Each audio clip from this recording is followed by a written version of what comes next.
is in the back Here we go.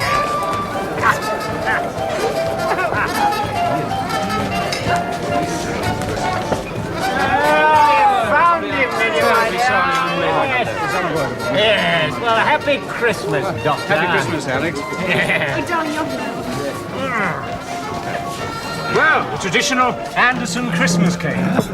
Delicious. There you are. Tea for everything. It's a recipe my grandmother made. And members of the child fancy. I am about to speak. Oh, God. Now, come on, Betty. Once again, the Anderson family are gathered together to celebrate Christmas Eve at the Trocadero. And this year, there is an empty chair. Because 6 weeks ago, the old man died. And the eldest son has, as they say, copped the lot. A trust fund of 120,000 nicker, to be precise. And I'm delighted, because I am the eldest son. Hey. Steady on the shoulders, Alex.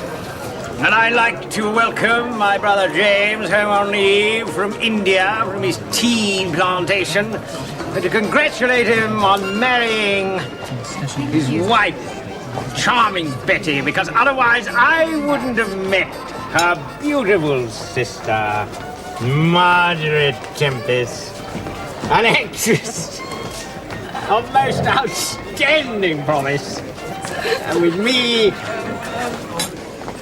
an overnight success. Oh, darling. Oh, come on. I wouldn't drink any more if I were you, Alex. I'm not under the doctor's orders, thank you very much. And my little sister Jane, pretty enough to have married a millionaire, but instead she's chosen to marry the family doctor, Eric. And the family regiment, the 17th, 21st Lancers, and their late Colonel-in-Chief, the old man. God bless him, whichever way he went. The regiment. The regiment.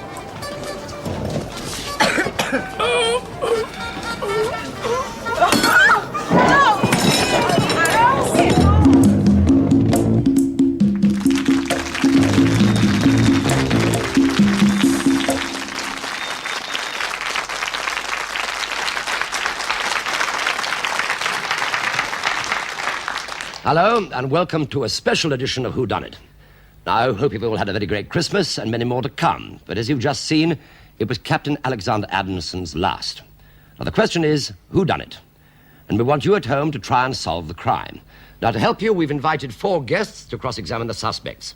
It's welcome to our special branch of the panel, the inspector himself, Patrick Mower.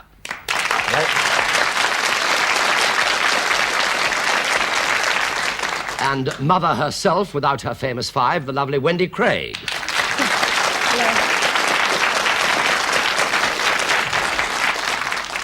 Next, we have an ex-monk who claims that he can twiddle his toes during breakfast, Derek Nimmo.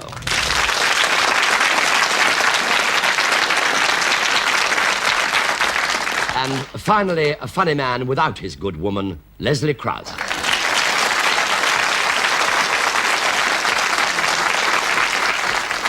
Right, well, that's our panel.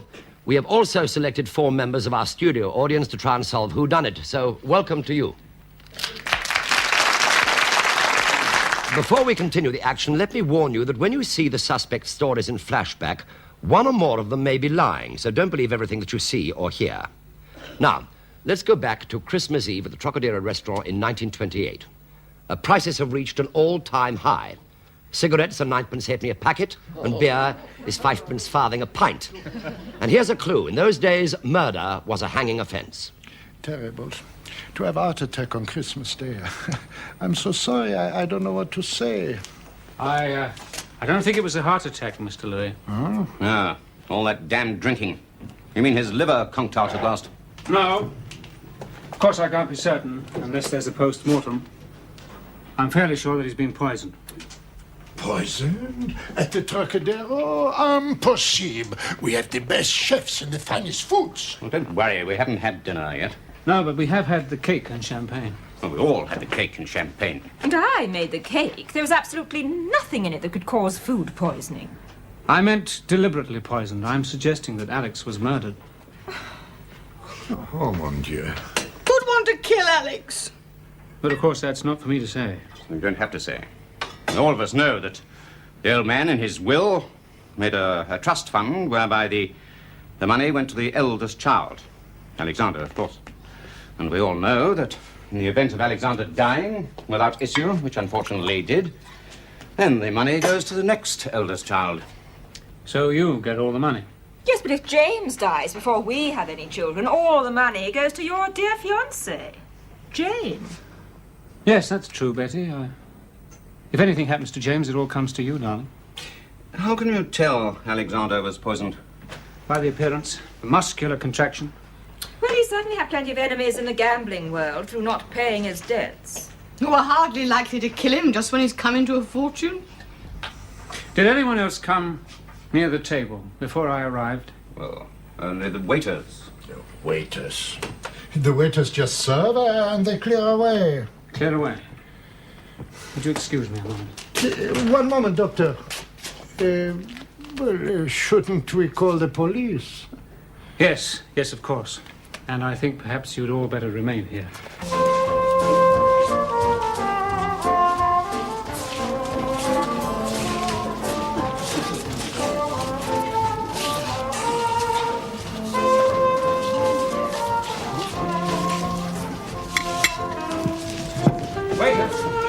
Monsieur. Please, will you? I want the piece of cake that was on this place here. Oh, well, now, sir, it was either this piece or that piece, I'm not sure.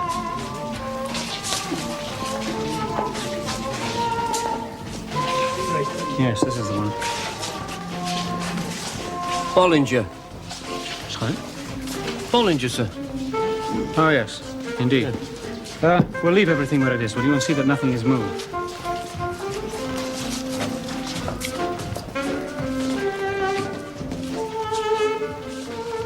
No, James, I think we should wait for the police. Well, Did you all eat a piece of this cake?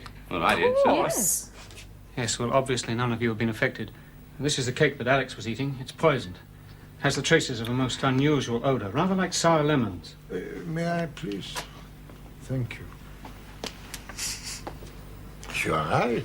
Sour lemons. The smell is familiar. There were no lemons in that cake. Well, it certainly smells of lemons. Yes, well, let's not worry about the recipe of the cake. Betty, why did you make the cake and not the Trocadero? James asked me to. Oh, don't you remember, darling? I was telling you about it yesterday. Yes, of course, darling. I'm just trying to get the facts. Then we gave it to Mr. Louis to present at midnight. Are you accusing me and my staff of poisoning the cake? Yes. What do you think, James? Barangi. The poison in this cake is the venom of the Barangi snake. Yes, I'm glad you confirmed that. In my student days, I studied tropical medicine. I thought that smell was familiar. You only find them in India, don't you know? Their venom is deadly. This is ridiculous. Oh, don't you remember, darling, we had a case on the plantation some months ago. But how would snake venom find its way into my cake? Yes, that's a good question. I think perhaps we'd all better try and remember what we were doing up until the time of Alexander's death. Yes. Well, we had been to the theatre to watch Marjorie's play, and at midnight we were all at the table when the cake arrived.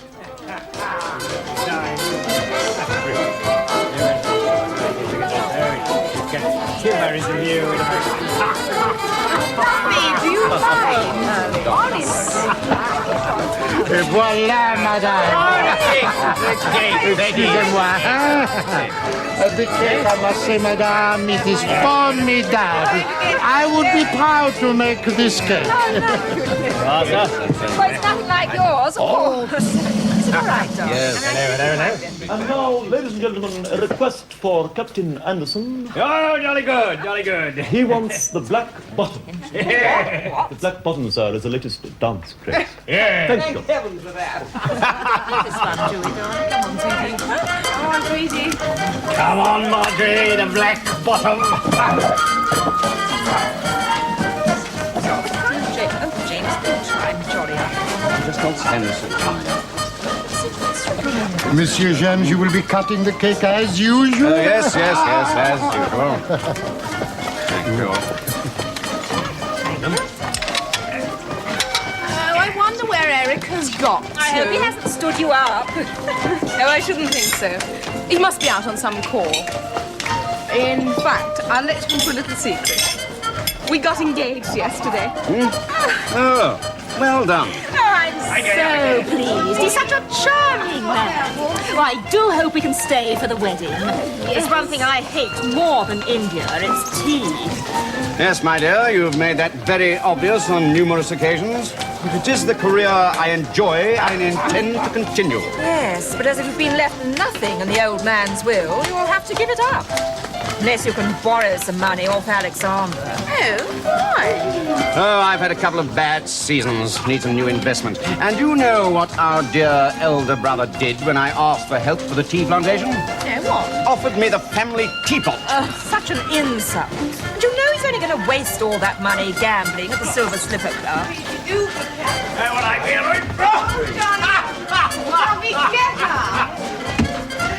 Oh, come on, Marjorie. Is it worse? More exhausted than photo. This new dance is really terrific. Yes. You must be too bored, having nothing to do all day. Well, I do help run the medical clinic for the local people, but it is only 2 days a week. No, we have nothing like this. I do. Fluffy, you're very tiddling. Your black bottom's guts. Well, I shall certainly need a little bit of Betty's cake keeping going till dinner time. Well, there you are, then. No, my dear. This piece. Huh? As always, A for Alexander. Oh, yes, Of course. Andersons and our silly Christmas traditions. You are. I was telling Eric about him yesterday. He was very amused and is hoping for E for Eric. Sweet. Well, Betty, I mean, you don't have fun like this on the old plantation, do you? You want to come over more often. Yes, well, we can't afford to. Unfortunately, James has to work for his living. Oh, yes, of course, so he does. Shall we dance? Yes, my dear. Tea for two! Most appropriate. And two for two. A little reeling with a Darjeeling. Nobody nears to see us. We're friends or relations on weekend vacation. We both have it no doubt that we're on the town. Get him off!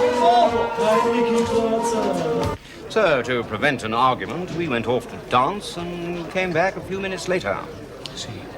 And when you left the table, you hadn't touched the cake. No. I think we'd better fill in the few minutes when you were away dancing. Now, I think I can remember that. That was when I put the rest of the cake on the plates. Shall we dance? Yes, my dear. Tea for two! Most appropriate. A little reeling with a Darjeeling.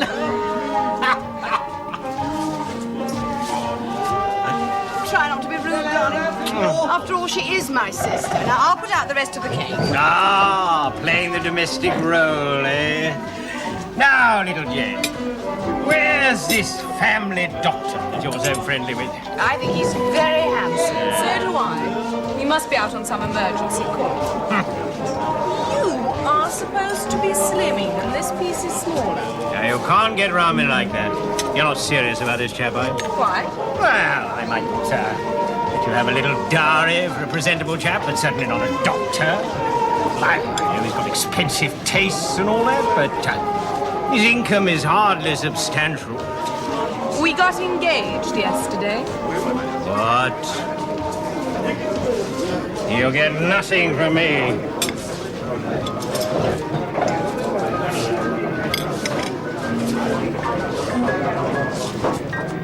Where are you going? To phone his practice to see where he's got to. Well, don't talk with your mouth full. Fluffy, you're very tiddly. Now, I hope you appreciate the little prezi I brought you. Don't tell me I gotta search for it in your Christmas stocking. Oh, darling, it's here. Ah. Where? Now, why are you being so beastly to your lovely family? You waste all your money at the Silver Slipper Club, and the least you could do is to let them have some. Yes, it's a very strange thing, you know. Nobody liked me till I came into all this money, and now Betty's baking cakes, my little sister's getting engaged to doctors, and even you are, yes. Oh, a most expensive one. Well, I knew you'd lost yours. Here, let me put it on. Yeah, there we are. And the regimental strap, too. Oh! Marjorie, that pinched me. Hasn't even made a mark, you sissy. Oh, let me kiss it better. Good job there wasn't any blood. I might have fainted. The military joke. You say that after your arm's been shot off. Now, look what Marjorie's given me. Lovely. Yes. Well, pay attention, James. Don't you like my cake? Oh, it's delicious. Unbelievable. Waiter, more champagne. Just a minute, sir. I'll be with you now. Just How can I eat my champagne? I want champagne. That's what I want. I can't eat my spaghetti. What are you doing to me, you fool? Get me something to wipe myself with. Get me. What do you think you're doing with this doll? How dare you do that to me? Manager, can I help you? You are the what? The manager. Well, what do you do with drunks in here? Throw them out! Who are these people? It's getting very vulgar in here. They seem to let anyone in these days. Oh, don't be such a spoiled. Come along. Never mind. I'm so sorry, everybody. Well, Merry Christmas, Well, Doctor. Merry Christmas, Alex. Oh, darling, you're here. Well, the traditional Anderson Christmas cake. Looks delicious. There you are. Eve Relica. And the rest you know, because that's when you arrived late. Well, thank you, Marjorie. That just about covers everything. Except, of course, myself. Well, I was on an emergency call in Belgravia, and as I only arrived after Alex had eaten the cake or a piece of it, I can't really be of much help. All these questions, and poor Alex is dead. And he wasn't that bad at heart, you know. Excuse me, sir. The police have arrived. Bring them up. Yes, sir.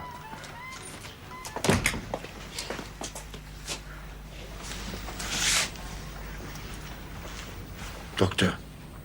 Doctor. This way, sir. There's a spot of blood on the wrist, huh? Yes. Yes, that's very odd. But it has nothing to do with his death. Inspector Fox, sir. Good. Why? Have you found out how Alexander was killed? Oh, yes. It was a piece of cake.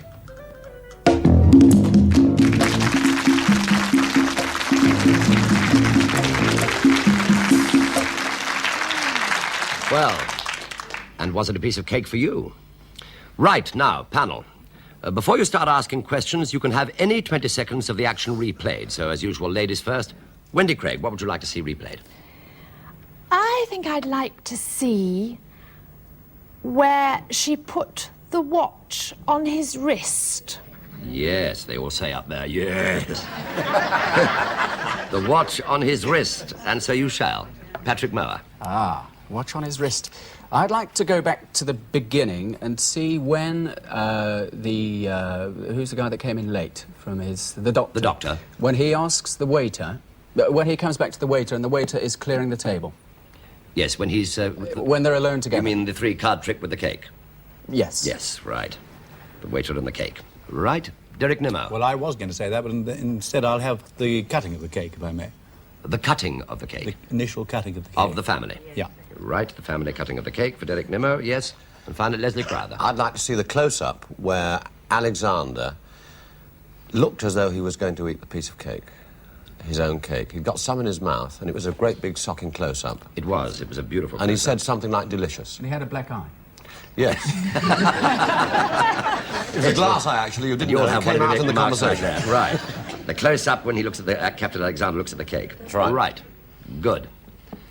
Right, well, we'll take a short break there while we find all those replays.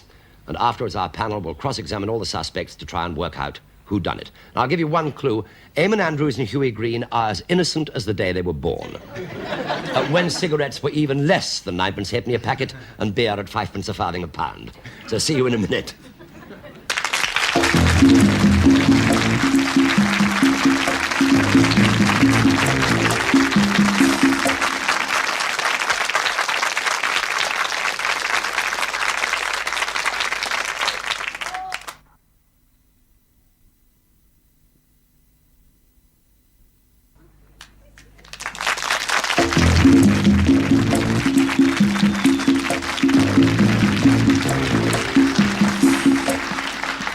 Ladies and gentlemen, of course, when I said just now that beer was 5pence farthing a pound, of course, I meant 5pence farthing a pint.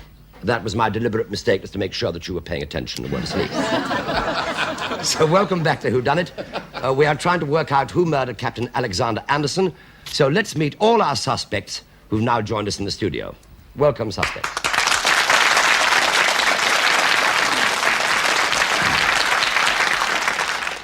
Right, now, panel, let's start the questions.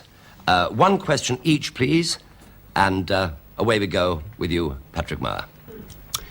Yes, I'd like to... I found all that bit about the snake rather intriguing, the Barangi snake. It's a bit of a coincidence that the two, the doctor and, is it James, knew about it. Doctor, why were you so familiar with the smell of this venom? Yes, well, during one's training as a doctor, one goes through tropical medicine, and all the various poisons, the various venomous snakes are listed. How long ago would you have come across it before then? Well, I should think it would be some 10 to 12 years ago. And you still remembered it? Yes, see, this family has total recall, Mr. Moore. And James, how long was it since you... Well, it's really only about 6 months, actually. A beastly little blighter. Bit one of the history wallers, you know. Didn't it strike you as a coincidence, though, that the doctor knew what the smell was? Well, no. I believe they're making a great study of the Barangi, Tropical School of Medicine. Ah. Right, thank you very much indeed, Doctor. Wendy Craig, a question from you, please. Yes, well, I would like to ask Betty something. Betty, you said that you worked in the clinic because you were bored and you didn't have a lot to do to stop you being bored. You worked in the clinic. I help. You help in the clinic? Yes, just help. So, is it quite easy for you to get into cupboards and things that might contain things like drugs and venom? Oh, no, I don't hold any keys. No, I don't run the clinic. I just help. I just do little things like roll up bandages and, you know, and dip cotton wool into disinfectant to swab any wounds. I just help. I don't actually hold keys to cupboards or... I see, but presumably you are there for quite a lot of the time. 2 days a week. 2 days a week. Thank you all it very takes. much. Thank you very much indeed. Derek Nimmo, question? Yes, Mr. Louis, you have in your buttonhole a little red badge. It looks like a roulette wheel to me. Have you any connection with the gambling world at all? No, monsieur, I happen to be very proud of this. It is a Légion d'honneur. Thank you. I'm very surprised, Mr. Nimmo, you did not recognize the badge of the Legion of Honor. I thought it was Tut, tut. I thought it was ones that were stitched on like that. No. I do beg your pardon. I'm not frightfully good on these frog things, really. Mr. Crowther. I'd like to ask Monsieur Louis a question. Monsieur. Monsieur Louis, what was I going to ask? Oh, yes. Do you normally employ drunken Irish waiters? Because your Irish waiter, I'm sure I've met him before. I'm saying... No, I know, yes, it probably was. But since the war, you know, we have had terrible trouble with staff. Yes, it must be murder for you. It was, Sorry about this pun. Mons and Ypres places. Yes, and other fellas, yes, it must have... What's he talking Right, well, there I must stop that very interesting repartee. Thank you very much indeed. I will have the first replay, which is Patrick Moe's. He'd like to see where the doctor speaks to the waiter about the piece of cake to find out which piece was, in fact, poisoned.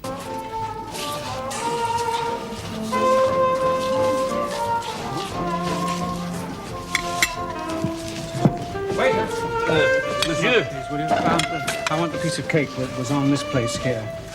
Oh, well, now, sir, it was either this piece or that piece. I'm not sure.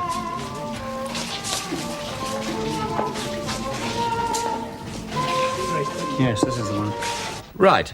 Patrick. This piece or that piece? Does that help you at all? Yes, indeed. I don't want to ask any questions about the cake. I want to ask Alphonse, why, where did the other bottle of champagne disappear to? I'd already cleared that, sir. Had you? Yeah, before he came to ask me about the I cake. thought we saw you arrive at the table. No, I was at the table, sir. Yeah, and you just cleared one bottle of champagne, went and took it away and... I picked that one up. It was lying on the table, sir. By itself? By itself. The other one was on the trolley. Yes, I see. I'd already cleared that. Wendy Craig. Marjorie, why did you put that watch strap on so fiercely?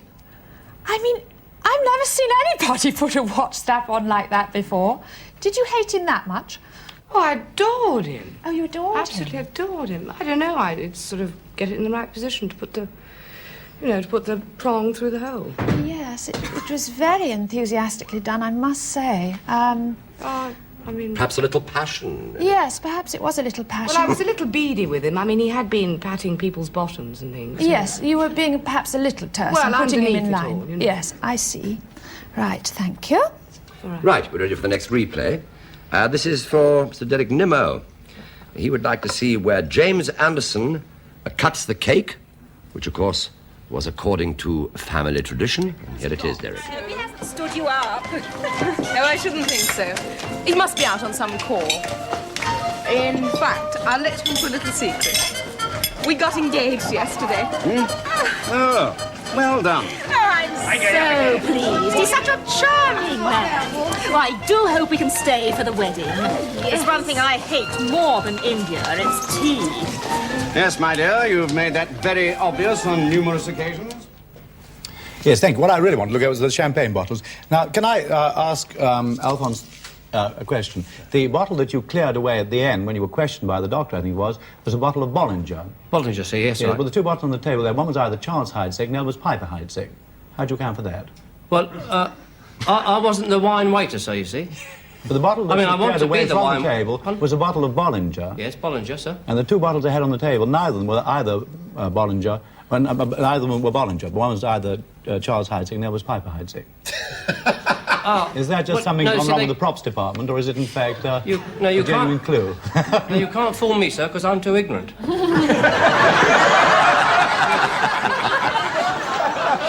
Thank you very much indeed. Thank you. And well out, if I may say so. Ready now for the next replay, which is Wendy Craig's. She would like to see where Marjorie puts the watch on Captain Anderson's wrist.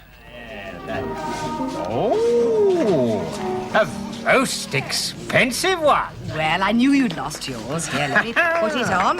Yeah, there we are. And a regimental strap, too. Oh! Marjorie, that pinched me. Hasn't even made a mark, you sissy. Oh, let me kiss it better.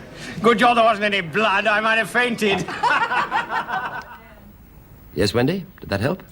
No, not really, because I believe her. I believe what she said was right. Remember, she's an actress. Ah, yes, but I think she was telling the truth about that. I think, can I ask a question about something else? Yes, of course you can. Well, I'd like to ask the doctor, when he was sniffing the pieces of cake, Yes.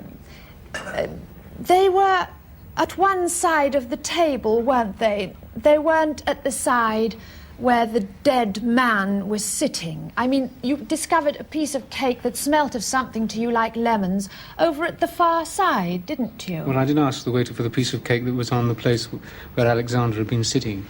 You And I just took presume the that he gave piece me of the right cake that piece. smelt of lemon. It had the remains of the letter A on it, which rather confirmed that for me. Thank you very much indeed. There, I must stop you because we're ready for the last replay, which is Leslie Crowther's.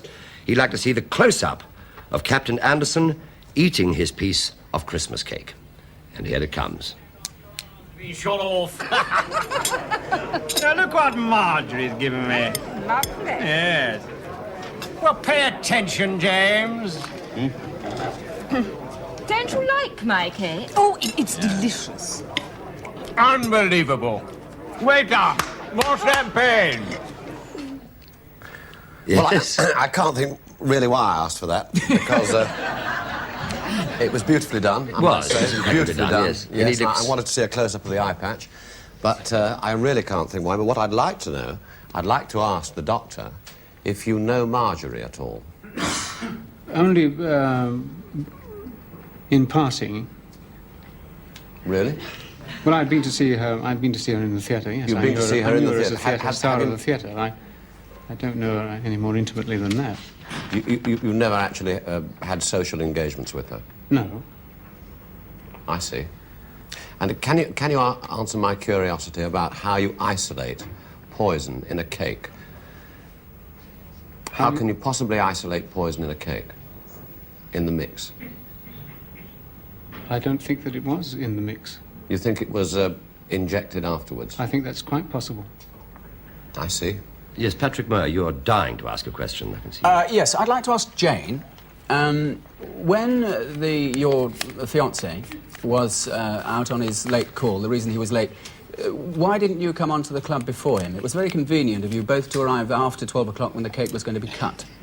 Did you go with him on his call? No, I was there a long time before he came. I was sitting there. You came in with and I him? wondered where he'd got to, so I presumed he was out on a call. But you were missing when the cake was cut as well, though, conveniently, weren't you? No, I wasn't. No, I was standing behind James when he cut the cake. That's right. You went out to meet him. Yes, I wondered where he got to, so I thought, well, I'll phone him up to see where he's got to. I'll phone his practice. Yes. And you, James, went to on your visit in your gear, did you? Yes, in Knightsbridge. I knew I was going on to the party, of course. Yeah. Yeah. All right. Okay, yes. Good. Right. Well, time's up, I'm afraid. We must press on now. The panel, I would like you now to write down whodunit. And remember any clues that you've spotted as well. Right. And this applies to our audience panel as well, because one of you can win our whodunit trophy. Right, let's see how the panel are getting on. Yes, hang on to it for a minute. What have you said? Derek. And Leslie. Thank you very much. May I take the cards? You may, you may. Thank you very much. Thank you. Thank you, Patrick. Your card, please. Right, now, in a moment, we will find out who done it. But first, let's see if we have a winner from our audience panel. Look at the cards here. Yes, we do have a winner. The winner is Sophie Porter from 55 Belvedere House, Highfield, Feltham, Middlesex. Well done.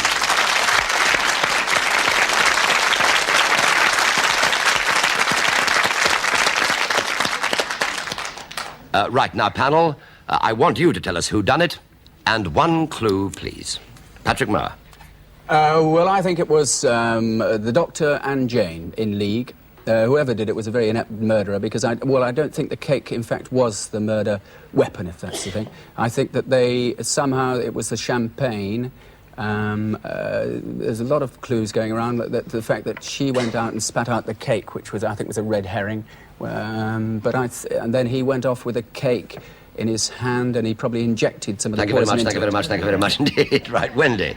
Well, I think it was Betty and James and Marjorie in collusion, because she said she didn't put lemons in the cake, and you do put lemon in Christmas cake. And then she leant over just before he was going to eat and took a piece of streamer off his cake, and she could have put the venom in then, and she said, "Eat your cake now, Alex," she said. Thank you very much, Wendy. Derek. Mr. Alphonse, who I was very worried about, Mr. Louis, because I thought they were gambling connections. Then I would say most certainly the Doctor, because he would know that the other fellow, James, would hang, and therefore he and his wife would come into the money if they were found guilty. Right. Make it look as though it was there. So you say it is? Well, in the end, I come round down to the Doctor, because I feel that he would be sure of them hanging, remembering it's 1920, whatever it is. The Doctor. And therefore he, although not immediately the heir, would come into the money later on. Right, thank you very much. Leslie Crowther. I think it was Marjorie and the Doctor in collusion, to borrow your word.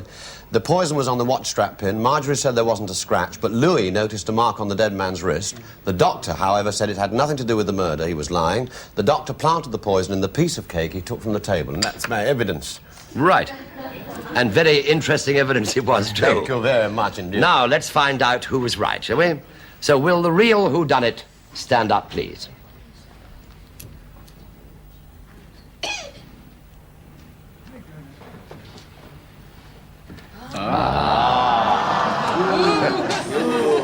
So, there you are. Well, Derek Nimmo, you were absolutely right. You win £50 to go to a charity of your own choice. But, Leslie, you were also very close. So were you, Patrick, even closer than Leslie. So, instead of just one lot of £50, you know, as it's Christmas, let's have 3 lots of £50. So, £50, 3 ways to the charity of your own choice. And, wait a minute. And, one more thing to I think as Wendy Craig was so hopelessly wrong, we'd like to give her a prize too. So, Wendy, you get a bottle of champagne. There, for being utterly wrong.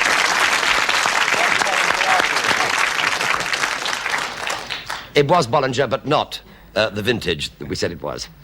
Right, to stop any arguments at home, let me tell you how it was done. Now, first of all, it was nothing to do with the cake. Now, did you notice the ring that Dr. Brooks was wearing? Well, this is it. Now, from this side, it looks quite normal. But when I turn it round, you will notice that it's got a tiny needle. Now, the ring was filled with Barangi snake venom, and any pressure on the needle causes it to inject the venom.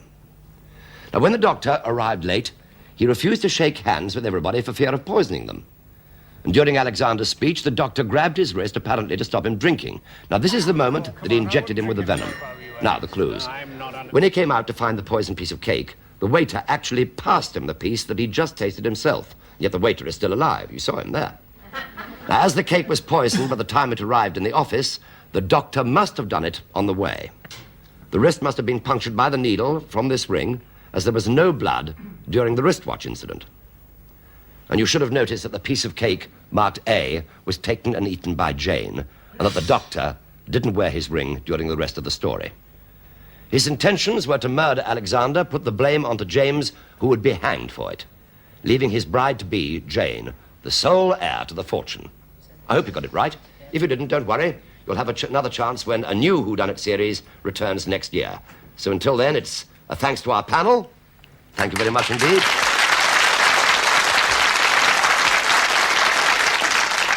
And many thanks to our talented cast. Yes. Thank you very much.